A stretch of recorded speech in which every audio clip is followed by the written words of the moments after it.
versículo 15 del mismo capítulo, dice: y pondré enemistad entre ti y la mujer, y entre tu simiente y la simiente suya. Esta te herirá en la cabeza, y tú le herirás el calcañar. La simiente iba a ser Cristo Jesús. Por eso el dragón desde allá estaba atacando a la mujer, o sea, estaba atacando al pueblo de Dios, a los que eran obedientes. Vemos qué pasó más ahí adelantito. Génesis 4:8, vemos el primer ataque del dragón al pueblo de Dios. Dice: y Abel trajo también de los primogénitos de sus ovejas, y de los más gordos de ella. Y miró Jehová con agrado a Abel y a su ofrenda. Es hasta el 8. Pero dice: pero no miró con agrado a Caín y a la ofrenda suya, y se ensañó, dice, Caín en gran manera, y decayó su semblante. Entonces Jehová dijo a Caín: ¿por qué te has ensañado? ¿Y por qué has decaído tu semblante? Si bien hicieres, no serás enaltecido, y si no hicieres el bien, el pecado está a la puerta. Con todo esto, a ti se da su deseo, y tú te enseñarás de él. Y dijo Caín a su hermano Abel: salgamos al campo.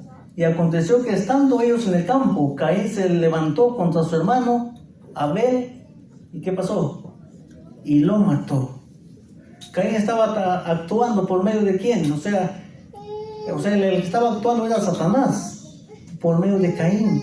Porque Satanás quería eliminar la descendencia obediente. Sabemos que Caín no era obediente a Dios. Abel sí era obediente a Dios. Dios había dicho que cuando trajeran el sacrificio tenía que ser un cordero, porque ese cordero no era el que les quitaba el pecado, sino que era creyendo en un Salvador que iba a venir el cordero de Dios. Caín quiso hacer, dice él lo bueno. Caín trajo, dice, de los mejores frutos, pero Dios no lo podía aceptar, porque eso no fue lo que pidió. Dios quería que Caín le obedeciera. Entonces vemos que desde allá Satanás estaba atacando a la mujer, que es el pueblo de Dios. Pero saben que Satanás con Dios no puede. Entonces la descendencia obediente siguió por medio de Set. Y ahí, si analizamos, hay mucho que ver todos los ataques que el enemigo ha hecho al pueblo de Dios a través del estudio de la Biblia. Pero no tenemos el tiempo suficiente para ver todo. Vamos a seguir avanzando. Vemos que atacó al pueblo de Dios desde la creación, desde allá para acá vino atacando. Ahora, ¿cuál era el otro propósito que quería? Dice, matar al niño, dice, tan pronto como naciese lo quería matar. Vayamos a Mateo 2:16, libro de Mateo capítulo 2, versículo 16.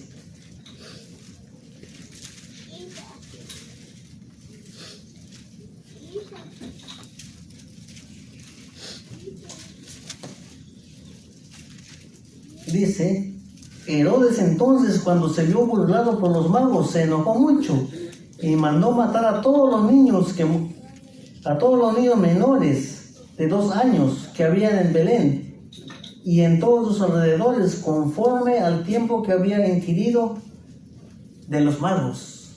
¿Quién era Herodes? Herodes era el rey de los judíos. ¿Quiénes eran los judíos? Supuestamente el pueblo de Dios. Entonces, vemos que acá el enemigo quiso, dice, matar ahí dice que el dragón se paró frente a la mujer. Dice, para matar al niño tan pronto como naciese. Pero Satanás no iba a venir a matar al niño, él literalmente. Tenía que usar otro personaje. Y aquí usó a Herodes. Saben que Herodes era el rey, pero esperaban al Mesías de diferente manera. En cambio, los pastores de Belén, ellos estaban, dicen, de acuerdo a la luz de la Biblia. Y por eso el ángel les apareció allá y les dijo: ha nacido el rey de los judíos. Y también los magos fueron, dice, a ver a Jesús. Y por eso llegaron llegaron ahí con Herodes y dijeron: ¿dónde está el rey de los judíos? Venimos a adorarlo. Y entonces Herodes dice: pero ¿cómo otro rey si yo soy el rey? ¿Cómo que ha nacido otro rey?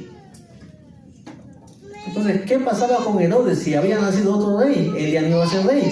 Por eso digo, hay que matar a todos los niños menores de 2 años. ¿Pero lo mató? No lo mató. El ángel le habló a María y le dijo: levántate, toma al niño y vete para Egipto. Vemos que Dios, de una u otra manera, Él libra a sus hijos cuando Él tiene un propósito con cada uno de nosotros. Si seguimos viendo ahí Apocalipsis 12, ahí dice que el niño fue, dice, arrebatado para Dios y para su trono. Efesios 1, 20 y 21. Vamos a ver lo que dice Efesios 1, 20 y 21.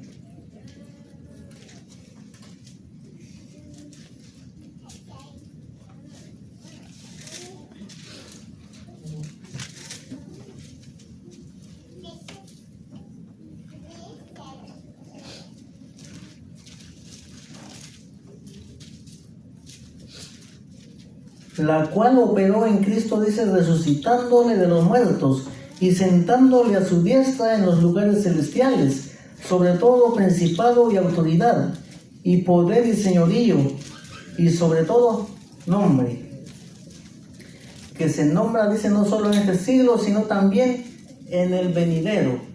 Ahí dice que el niño, dice, fue arrebatado. Dice, el niño dice que va a regir con vara de hierro. ¿Quién es? Acá lo dice. Fue Cristo Jesús. ¿Saben que aunque el enemigo lo mató en la cruz, el enemigo dijo: no, ¿para qué si lo tengo?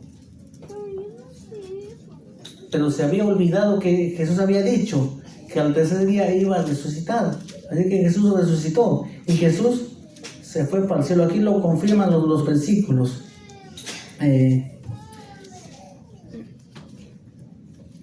Ahora después, si vamos a Apocalipsis 12, ¿qué pasó con la mujer cuando el niño es llevado? Cuando el niño es arrebatado con su Dios, o sea, con el Padre. Vemos que Jesús se fue para el cielo. Ahora, ¿qué pasó con la mujer? Sigamos viendo el versículo 5 de Apocalipsis capítulo 12. Y ella dio a luz a un hijo varón, que regirá con vara de hierro y todas las naciones, y su hijo fue arrebatado para Dios y para su trono. Versículo 6. Y la mujer huyó al desierto, donde tiene lugar preparado por Dios, para que allí la sustentase por 1260 días. ¿Qué pasó? Como ya sabemos que la mujer es la iglesia. ¿Qué pasó con la iglesia después de que Cristo se fue? Comenzó la persecución, especialmente también con Jerusalén. En el año 70, Tito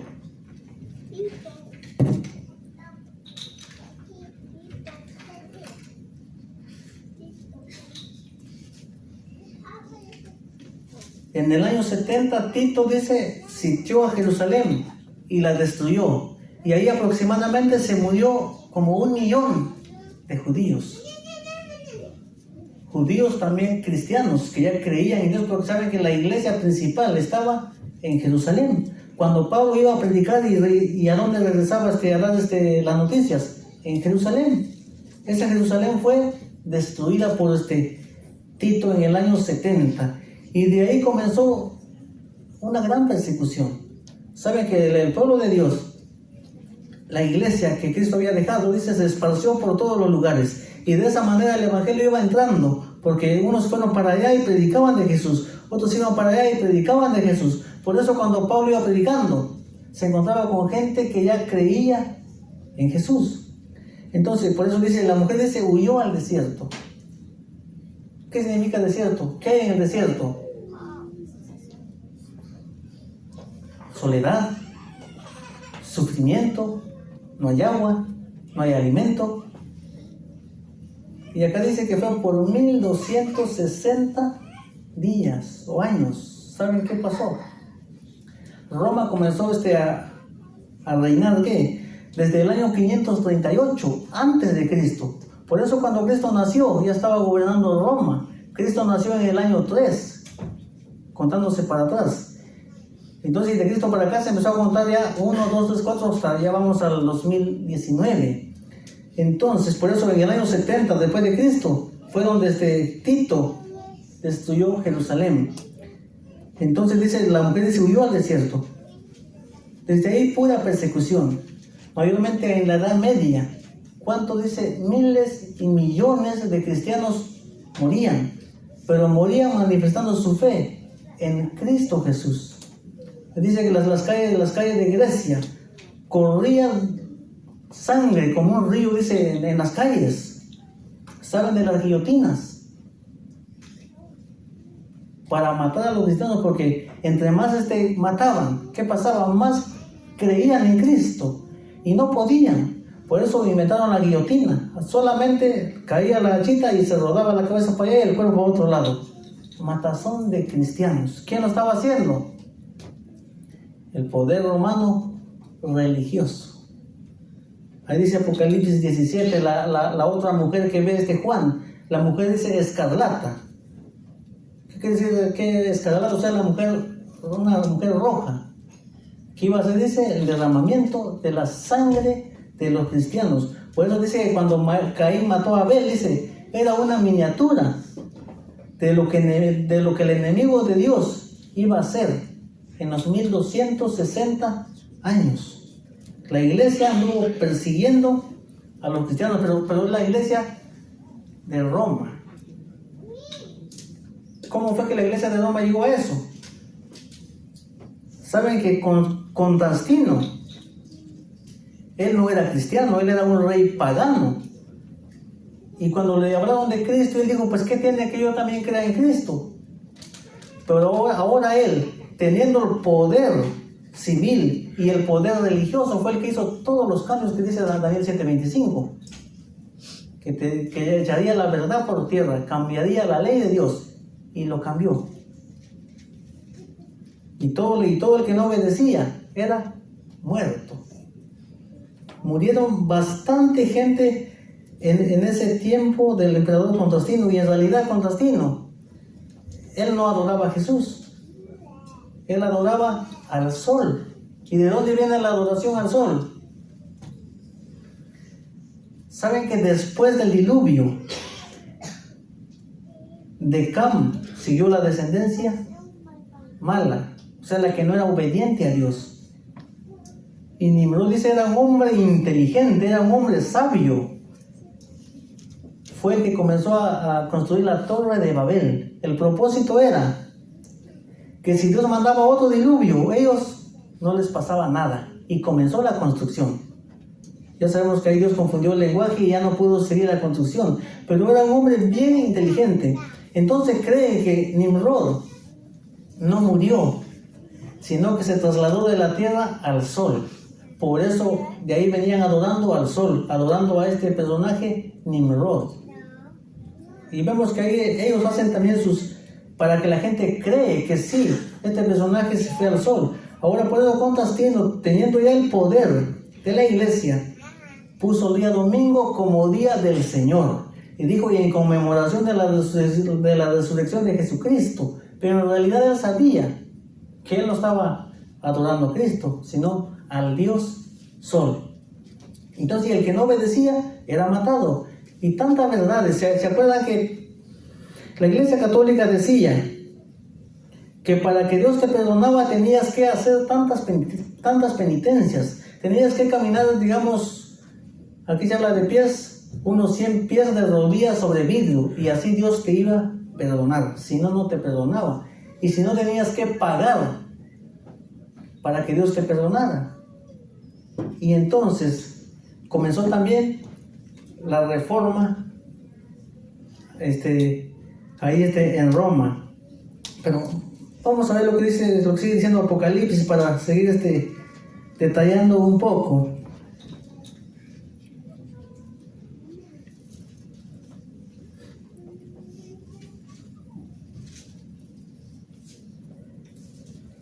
Versículo 10 dice: entonces oí una gran voz en el cielo que decía: ahora ha venido la salvación, el poder y el reino de nuestro Dios y la autoridad de Jesucristo, porque ha sido lanzado fuera el acusador de nuestros hermanos y el que lo acusaba delante de nuestro Dios día y noche. ¿Saben qué? Cuando Cristo murió, Satanás quedó derrotado para siempre, porque antes Satanás creía que él iba a ganar, que cuando Cristo venía aquí él ganaba la batalla, pero no fue así. Saben que en todo, si estamos en el Antiguo Testamento, Satanás solo venía a hacer pecar a la gente y era el que iba a acusar en el cielo. Ahora, desde la muerte de Cristo, Satanás no tiene entrada en el cielo. Por eso dicen los ángeles ahí: alegraos cielos, porque el acusador de nuestros hermanos dice: ha sido derribado, está derrotado. Pero ahora ¿qué pasó con el dragón? Viendo que ya no tiene otra oportunidad de poder vencer al Hijo de Dios, ahora se enoja contra el pueblo de Dios. Como cuando una persona antigua no puede con el papá, con los hijos quiere vengarse. Entonces, ¿qué tenemos que hacer nosotros? Estar con Cristo, porque ahí el enemigo está derrotado.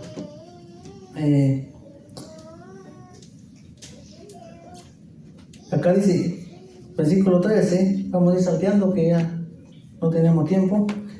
Y cuando vio el dragón que había sido arrojado a la tierra, persiguió a la mujer que había dado a luz al hijo varón, y se le dio a la mujer 2 alas de águila para que volase delante de la serpiente al desierto, a su lugar, dice, donde es sustentada por un tiempos y la mitad de un tiempo. Hablando de los 1260 días o años.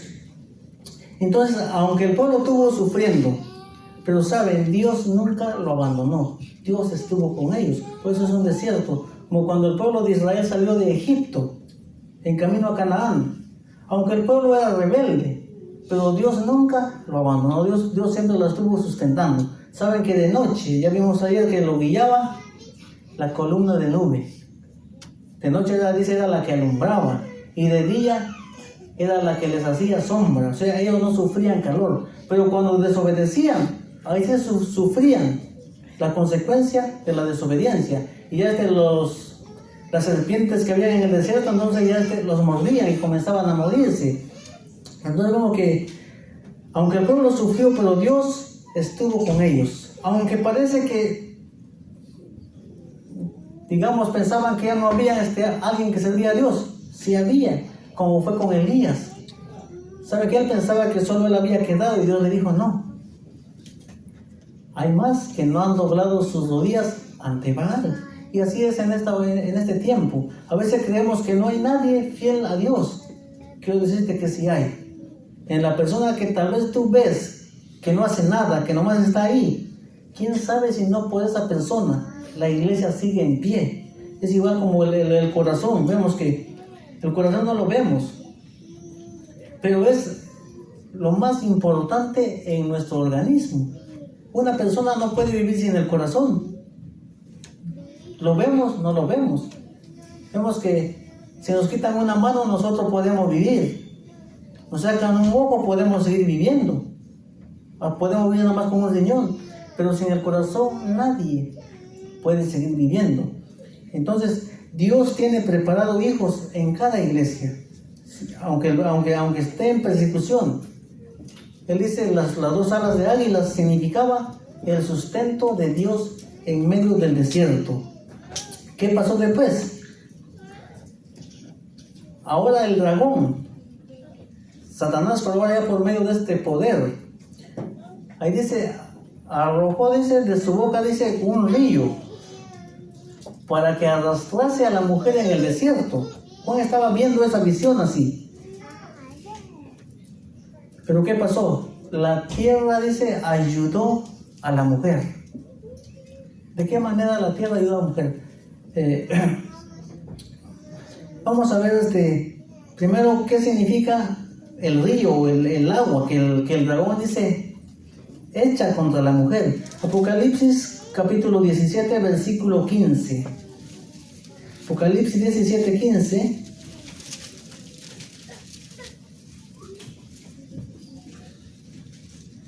Y me dijo también, las aguas que has visto, dice, donde la ramera se sienta, son pueblos, muchedumbres, naciones y lenguas. Vemos entonces que lo que la mujer dice, lo que el dragón echó contra la mujer, ¿qué significa? Dice, son pueblos, gente, muchedumbres. Y todo esto estaban en contra de los que creían en Cristo Jesús. ¿Sabe qué? Pero la tierra ayudó a la mujer. La persecución estaba ya en Europa. No solamente en Roma, en toda Europa estaba la persecución. Pero ¿qué pasó? En el año 1492 se descubrió que había tierra aquí en América, todo este continente, porque antes este mundo para ellos no existía. Únicamente Europa, conocido como el mundo viejo, se conoce como el mundo nuevo. Entonces en el 1492 fue el primer viaje de Cristóbal Colón a estas tierras. Dice, 25 años antes de la reforma de Martín Lutero. ¿Saben que Martín Lutero era uno de los que era de la iglesia romana? Pero él se dio cuenta que lo que ellos predicaban o lo que ellos enseñaban no estaba bien. Martín Lutero se dio cuenta que la fe o que el perdón no tenía que ser hacer algo para lograrlo, sino que Cristo ya lo había otorgado. Y así comenzó a descubrir verdades. Él tenía su Biblia, pero como nadie podía tener la Biblia, porque uno que las Biblias fueron quemadas, pero él tenía una Biblia escondida. Y él sacaba párrafos, apuntaba papelitos y lo daba a la gente, para que la gente se diera cuenta que la Santa Iglesia Romana Apostólica Católica andaba enseñando mal. ¿Qué pasó con Martín Lutero? Lo empezaron a atacar, no solamente a él, a todos los que iban creyendo. Entonces más después este personaje, cuando pegó los 90 tesis en la puerta de la iglesia, o sea, todas las verdades de lo que la iglesia estaba haciendo mal. Entonces dice que la persecución se puso más fuerte por lo que estaba haciendo Martín Lutero. Pero ya entonces, como ya sabían que aquí había otra tierra, entonces en el 1517 comenzaron a venir los primeros cristianos aquí a las tierras de las Américas. Entonces lo que ahí dice que la tierra ayudó a la mujer es América, especialmente aquí Estados Unidos, que acá vinieron los primeros cristianos.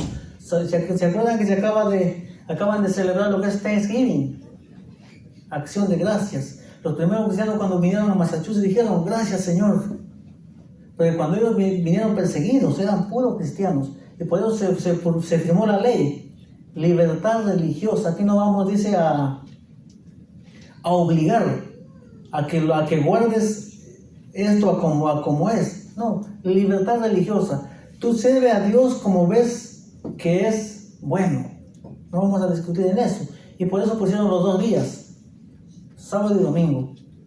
El que dice sábado de la iglesia que vaya, y todo domingo que vaya. Pero obligado a trabajar de lunes a viernes sus 40 horas. Libertad religiosa. Entonces cuando se cumplió 1 año, ellos dijeron, gracias, porque cuando venimos acá, vemos que cuando uno se muda a otro lugar, no hay nada que comer, acá no había gente, entonces aquí iban ellos a comer.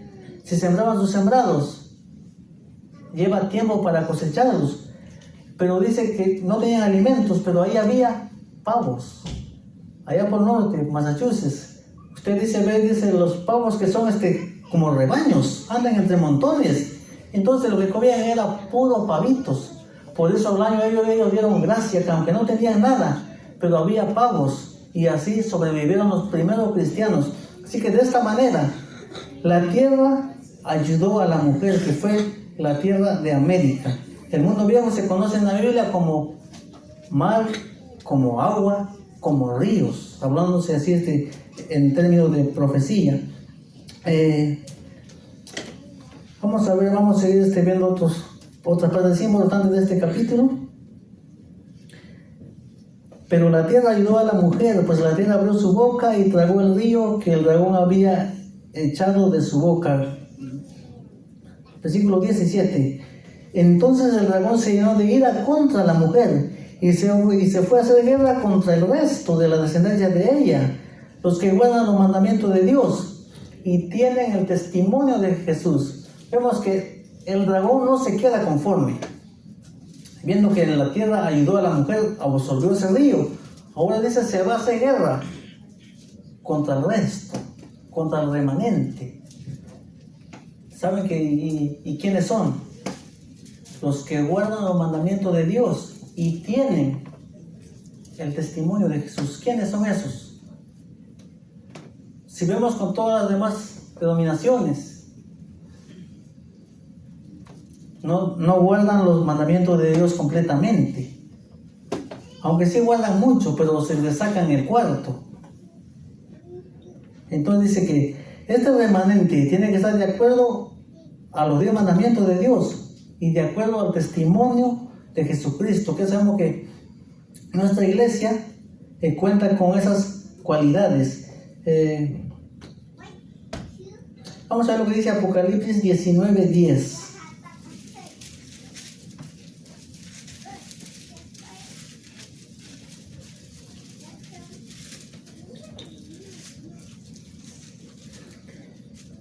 Yo me postré a sus pies, dice Juan, para adorarle, y él me dijo, mira, no lo hagas, yo soy consiervo tuyo y de tus hermanos que retienen el testimonio de Jesús. Adora a Dios, porque el testimonio de Jesús es el espíritu de profecía. Vemos que tiene que guardar los 10 mandamientos, la ley de Dios, y tiene que tener el espíritu de profecía. Porque saben, estábamos viendo que una iglesia sin profecía se pierde. O sea, ya no hay al rumbo por donde ir. Por eso Dios nos ha revelado lo que iba a acontecer desde el tiempo de Nabucodonosor hasta el final. Entonces, si nosotros estudiamos, nos damos cuenta en qué tiempo estamos viviendo. Si Cristo no ha venido, sabemos que faltan todavía cosas que cumplirse. Pero como dijo usted, un personaje, pero sea que Cristo venga ya o no venga, debemos de estar preparados. Porque si no nos preparamos, de todas maneras Cristo se tarda. Pero la muerte nos sorprende cualquier momento. Entonces por eso debemos estar preparados, sea que Cristo venga ya o no venga.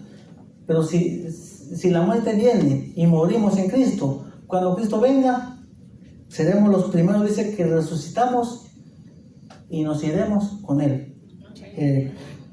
Vamos a ver lo que dice Apocalipsis 3:21. Vemos que este remanente va a ser también perseguido como fue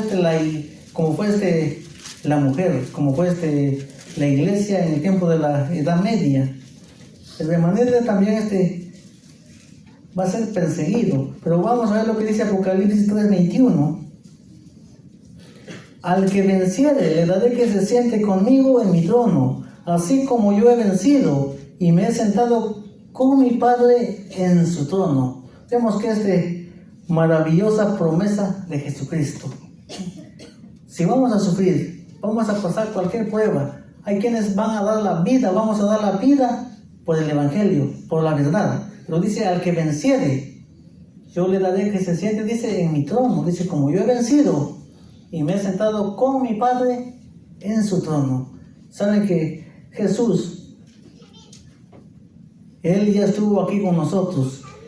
Cuando nosotros estamos sufriendo, Él ya sabe lo que es sufrir. Él ya pasó. Por eso Él dijo, en el mundo tendréis aflicción, pero confiad en mí.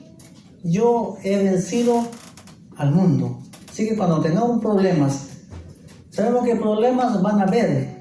No pidámosle al Señor que nos quite, sino que pidámosle que nos dé victoria sobre los problemas, que nos dé victoria sobre las pruebas, porque de esa manera nuestra fe dice va siendo refinada como el oro en fuego. Y saben que en el cielo dice van a entrar solamente los que son, dice, como el oro. ¿Cómo vamos a ser refinados? Por medio de las pruebas. ¿Cuándo es cuando vienen pruebas a nuestra vida? Cuando nosotros nos acercamos a Cristo, cuando nosotros tenemos buenos planes, buen propósito, el enemigo no se queda conforme y él quiere traer todo hacia abajo. Pero saben, si Dios te tiene apartado para un propósito, Él nos va a librar, como lo hizo con Juan. Cuando lucharon en el aceite hirviendo, él no se quemó porque tenía un propósito. Y el propósito de Dios para Juan era que recibiera el Apocalipsis. Porque el Apocalipsis tiene que ver mucho con nosotros hoy. Así que confiemos en Dios, seamos fieles a Él, no importa la situación, los problemas que nos encontremos. Seamos fieles a Dios y pidámosle que Él nos ayude todos los días de nuestra vida. Que vivamos para su honra y su gloria, como dijo Pablo, si muero, muero para Cristo, y si vivo, el morir, ganancia es. Si muero, dice, o si vivo, vivo para Cristo, y si muero, el morir, ganancia es. Que Dios nos bendiga esta noche. Amén.